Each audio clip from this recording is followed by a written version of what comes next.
بسم الله الرحمن الرحيم السلام عليكم ورحمة الله تعالى وبركاته كلنتو فايلada guudida inta maybo telefishinka wartelka arlaadi manaha ka dhawaada sana barnaamijka xubinta ciyaaraha toddobaadka maalinimada khamiista ee ku daawada san telefishinka wartelka arlaadi toddobaadkanna guud ahaan mayba ka gaadi doona hor kulamadii lagu ciyaaray horyaalka Premier League ee dalka Ingiriiska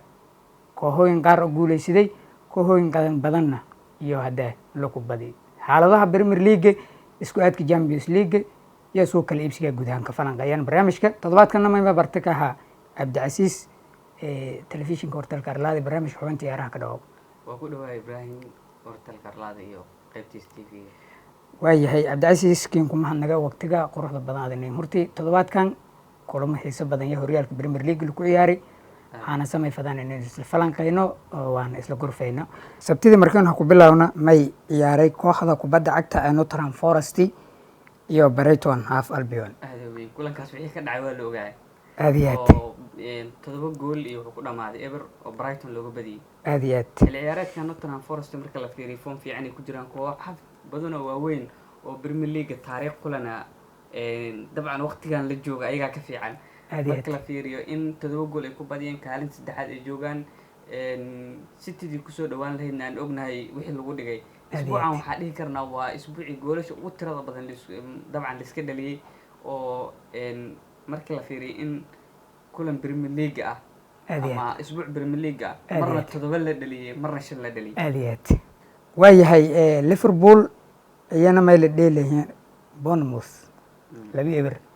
ha yala ka badiyay Mo Salah ciyaartaas go'aamiyay laba gool iyo eber una marka la fiiriyo oo Bournemouth ka dhaliyay Liverpool suurtageliyay inay hoggaanka sii dheereystaan dabcan waayahay wili kulamadii ka guda jirna Everton Leicester City oo xaaladeeda ogaatay Everton oo sanadadii ka dambeeyayna xaalad liidata ka jirtay afar gool iyo eber waxaan ku sheegay waa isbuuc gool badan la iska dhaliyo ha aadiyad waayahay Newcastle ما بحسوسنا حل عيارات كي خرق يعني ناديده وحضر راح بكاية كجرتي لكن سنة كان معنا مع حل عيارات كان ما أرجع إني معناها حالة دي ليدتو فولهام اللي بيو حلقة كبدي وهي هاي وولفس أستون فيلا حل عيارات كان مركز بلا وضاي أستون فيلا horyaalka maraxta hoggaankiisa qobatay laakiin hadda sidii loo filayay bilowga xil ciyaareedka marka la fiiriyo hadda ma Villa oo qaab ciyaareedkooda hoos u dhacay laba eber looga badiyay maalinta Axad ama usbuuc maalinta lamaad maalinta usbuuc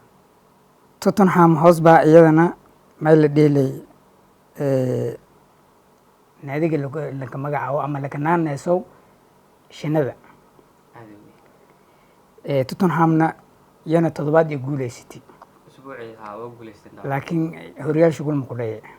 horyaal Tottenham kooxii bilowga xil ciyaareedka aad ku fiicnay ku jirtay saasay tahay kulamadii ugu dambeysay ay u liitaan waayahay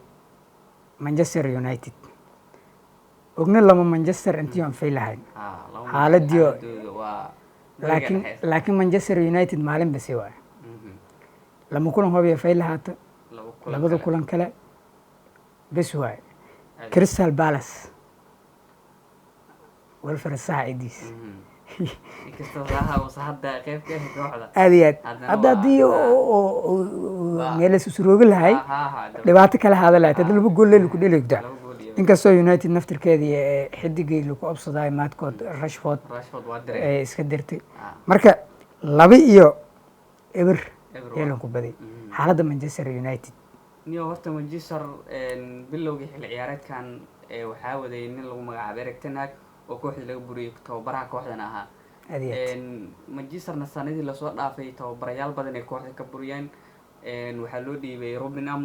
Amorim tabti ten Hag ku socdo asagana ku socda waxa la dhihi karaa waxa roon marka la fiiriyo labadooda markii la isbarbar dhigay ten Hag roon aan dhihi karnaa